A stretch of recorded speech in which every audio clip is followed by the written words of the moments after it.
My husband missed the birth of our first child, so I left him. My husband and I, both 26, moved states away for his work last year. It was fine at first, because I wanted to support him, but immediately the thought grew inside of me that I had no one there except for him, his baby mama, 38, and his kid, 9. Let's call her E, moved along with us. For context, he was 17 when E was born, and baby mama was his towncher. I knew him in high school and helped him with E when he had to take care of her on his own. That is what made us fall in love, and eventually we got married up until 4 months ago. Our relationship was perfect. We were 8 months pregnant with our baby boy, and we were beyond happy. Then, one night, we were chilling on the couch when he got a phone call from his baby mama. She was shouting into the phone, so he stepped into a different room as to not disturb me.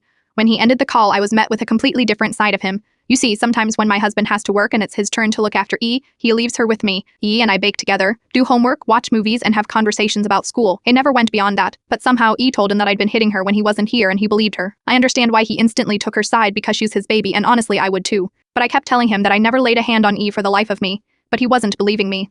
Instead, he grabbed his car keys and vanished out of the door right after telling me that he wanted nothing to do with me or my baby. I was devastated. I called him countless of times, and I didn't stop until he blocked me. I was left alone in a house, an estate that I had no business being a part of, and I was so scared. Less than a month later, he never came back. I went into labor. I didn't want him to miss the birth of our first child, so I went as far as calling him from a stranger's phone. But as soon as he realized it was me, he hung up. Nonetheless, I gave birth to my beautiful boy, and when I came home from the hospital, my husband was there, and he looked completely worse for wear.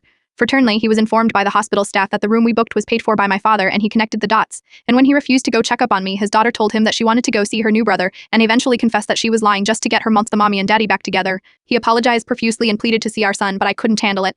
I told him to leave the house and that I didn't want to see his face again. Now I moved back home and I served my husband with divorce papers. He never signed them. He desperately wants me to take him back, but I don't know if I want to. He broke my trust that day and established where his priorities lie between my son and E. Now that I know where he stands, I don't ever want my son to be mistreated by his own father.